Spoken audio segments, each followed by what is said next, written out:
Halo, Assalamualaikum warahmatullahi wabarakatuh. Perkenalkan, nama saya Jaya Fadila dengan NIM G2010648 dari Prodi Sains Komunikasi 2020. Di sini saya akan sedikit sharing tentang bahasa jurnalistik.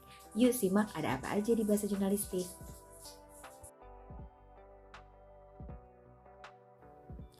Bahasa merupakan alat interaksi sosial antara satu orang dengan yang lainnya. Pengertian lain juga menyebutkan bahasa merupakan sarana untuk menyampaikan informasi. Nah, apa aja sih fungsi dari bahasa? Yang pertama adalah untuk mengekspresikan diri atau menyatakan, mengungkapkan apa yang sedang dirasakan dan dialami oleh seseorang. Yang kedua adalah alat komunikasi. Jadi saat kita ingin menyampaikan pesan, tentunya ada wadah, ada sarana. Nah, dalam komunikasi sarana tersebut adalah bahasa. Yang ketiga itu ada alat integrasi dan alat adaptasi. Saat kita ingin memulai kehidupan di lingkungan yang baru, tentunya kita membutuhkan alat untuk adaptasi. Nah, untuk menyesuaikan tentunya kita butuh bahasa sebagai sarana juga bagaimana kita dapat menyesuaikan dengan lingkungan yang baru. Nah, yang keempat ini ada alat kontrol sosial, yakni mengkondisikan suatu kondisi masyarakat. Biasanya alat kontrol sosial ini digunakan oleh para pemimpin. Nah, apa aja sih manfaat dari mahir bahasa? Nah, manfaat dari mahir bahasa adalah kita dapat lebih mengenal diri sendiri dan juga lebih mudah memahami orang lain.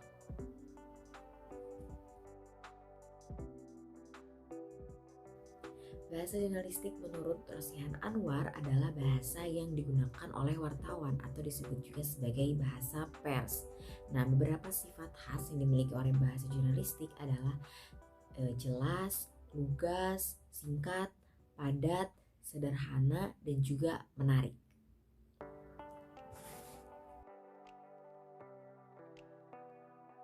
Nah, mengapa sih bahasa jurnalistik ini harus ada di antara kita? Karena yang pertama, adanya keterbatasan ruang dan waktu bagi para pembaca atau konsumen berita. Maka dari itu, hadirlah bahasa jurnalistik sebagai bahasa yang bisa dipahami oleh semua orang atau semua kalangan, bahkan hingga ke intelektual paling minimal. Nah, selain itu juga keterbatasan atau kepentingan membaca yang terbatas, misalkan sibuk, harus mempunyai banyak kegiatan di satu waktu.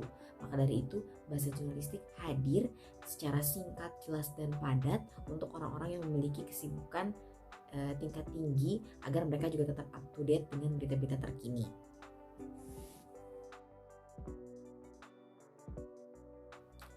Nah, lalu selanjutnya ada pedoman bahasa jurnalistik.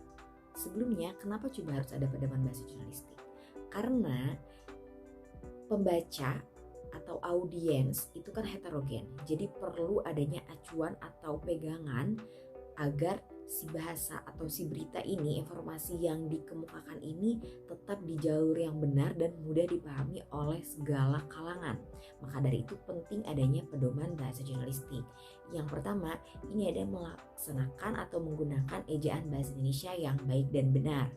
Yang kedua, ada membatasi diri dalam singkatan atau akronim. Jadi jangan disingkat-singkat ya.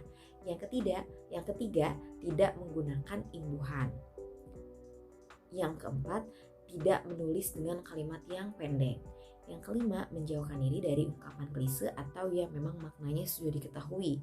Yang keenam, ada menghilangkan kata yang mubazir dan kata kerja kopula.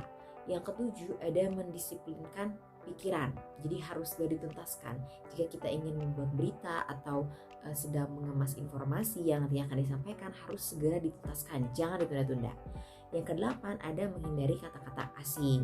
Jadi kata-kata asing di sini tidak hanya kata-kata atau bahasa internasional, tapi juga bahasa-bahasa daerah, slang words atau bahasa-bahasa gaul yang tidak semua orang bisa mengerti.